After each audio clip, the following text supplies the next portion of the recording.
Hello and नमस्कार। कैसे हैं फ्यूचर चार्टर्ड अकाउंटेंट। स्वागत है आपका आपके अपने चैनल एजुकेटिंग मासेस में।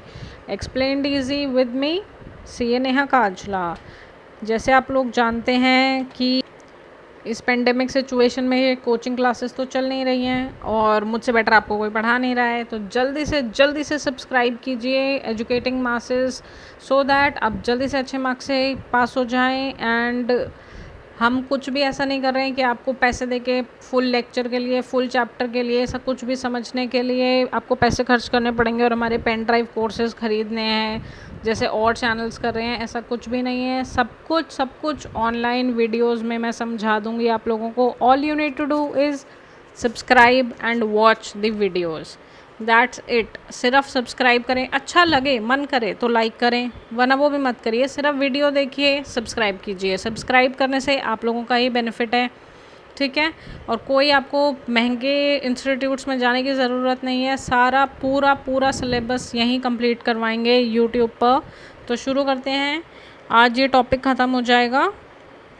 वॉइड एग्रीमेंट शुरू करते हैं। तो जैसे कि हम इंडियन कॉन्ट्रैक्ट एक्ट कर रहे थे 1872, जो कि पार्ट है बिजनेस लॉ का, आज हम करेंगे वॉइड एग्रीमेंट्स।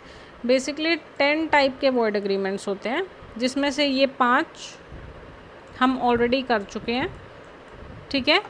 एंड स्क्रीन में एक प्लेलिस्ट आएगी, उसके अंदर पूरा टॉपिक है, सब कुछ टॉपिक वाइज सब कुछ अच्छे से समझा रखा है।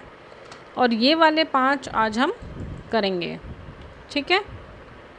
ये 5 हैं: restraint of marriage, restraint of trade, restraint of legal proceedings, agreement the meaning of which is uncertain, wagering agreements. अब इसको अच्छे से समझ लेते हैं एक एक को कि ये क्या क्या हैं।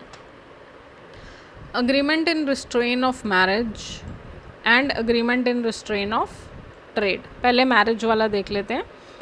रिस्ट्रेन मतलब खुद को रोकना, या कोई ऐसा अग्रीमेंट में एंटर होना जो आपको कुछ करने से रोके। तो जो भी अग्रीमेंट किसी इंसान को शादी करने से रोकता है, अदर देन माइनर, बच्चे को तो रोकेंगे ही बिल्कुल, तो वो वॉइड है। अगर कोई बड़ा इंसान खुद अपनी मर्ज़ी से अग्री करता है किसी कंसिडरेशन के लिए कि वो शादी नहीं करेगा, तो वो प्रॉमिस बाइंडिंग नहीं होगा और वो वॉइड होगा। आप किसी को भी बांध नहीं सकते शादी ना करने से, राइट। अब agreement with person is restrained from exercising lawful profession, trade और बिजनेस। किसी को भी रोकना एक सही तरीके के प्रोफेशन से, ट्रेड से या बिजनेस से, वो भी काफ़ी हद तक वॉइड होता है। इसका एग्जाम्पल देख लेते हैं कि सपोज़ ए है, ए ने बी को बोला कि तुम सीए की प्रैक्टिस नहीं करोगे, अगर करोगे तो मैं तुम्हें मार दूंगा, ठीक है। तो ये बिल्कुल वॉइड एग्रीमेंट है। बी विल नॉट एंटर, अगर फोर्सफुली उसे एंटर भी करा लिया तो कोर्ट ऑफ लॉ में ये बिल्कुल वॉइड है। इसका एक एक्सेप्शन है। एक्सेप्शन कहता है कि अगर किसी ने अपने बिजनेस की गुडविल बेची है किसी को, जैसे ए ने अपने बिजनेस की गुडविल बेच दी बी को, और बी ने बोला कि 3 साल तक तुम ये सेम बिजनेस नहीं करोगे, तो ये वैलिड है, ठीक है। This is valid, clear. Next देख लेते हैं agreement in restrain of legal proceedings. अब लीगल प्रोसीडिंग्स को रोकने की कोशिश करना भी एक वॉइड एग्रीमेंट है, जहाँ पर एक पार्टी दूसरे को रिस्ट्रिक्ट करती है किसी भी तरीके से अपने राइट्स यूज़ करने के लिए, कि वो कोर्ट में ना जाए या कोई भी लीगल प्रोसीडिंग्स स्टार्ट ना करे, वो वॉइड है। इसके 2 एक्सेप्शंस हैं।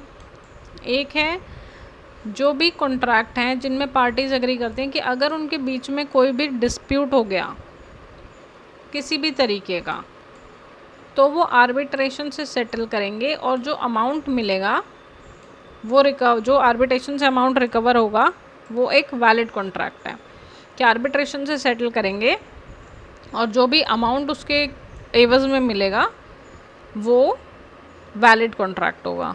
और आर्बिट्रेशन कॉन्ट्रैक्ट जो होते हैं वो राइटिंग में होने चाहिए।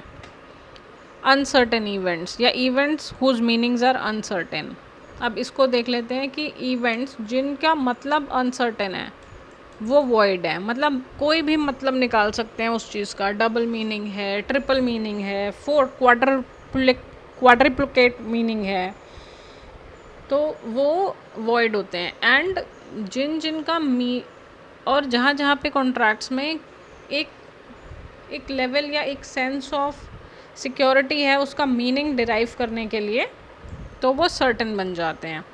अब ए है, ए ने बी को बोला मैं तुम्हें ऑयल सेल करूँगा, सिर्फ ऑयल, पेट्रोल नहीं, क्रूड ऑयल नहीं, सिर्फ मस्टर्ड ऑयल नहीं, कोकोनट ऑयल नहीं, सिर्फ ऑयल सेल करूँगा। तो ये अनसर्टेन है, हमें पता ही नहीं कौन से तरीके का वो ऑयल सेल करेगा। सो this is uncertain and now this is a void agreement. मगर अगर ए सिर्फ कोकोनट ऑयल सेल करता है, ठीक है, कोकोनट का पता नहीं क्या बन गया, कोकोनट ऑयल सेल करता है, तो दिस इज़ कि हम उसको मीनिंग डिराइव कर सकते हैं, अनसर्टेनिटी ख़त्म हो गई और वो सर्टेन हो गया, ठीक है। तो इसीलिए ये एग्रीमेंट हो जाएगा वैलिड, ठीक है। अब देख लेते हैं agreement by way of wagering agreements. Wager मतलब गैम्बलिंग समझ लो, ठीक है।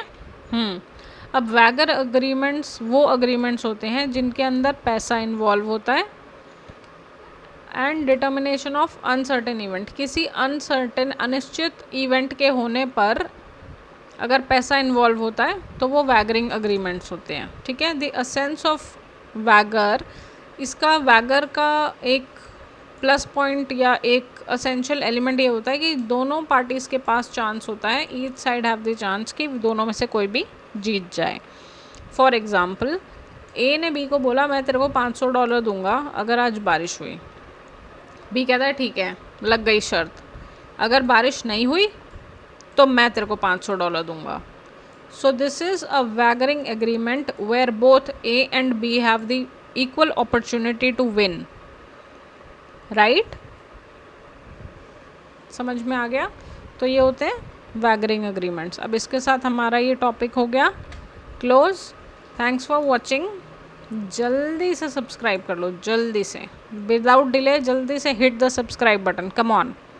चलिए मिलते हैं अगले वीडियो में। Thank you.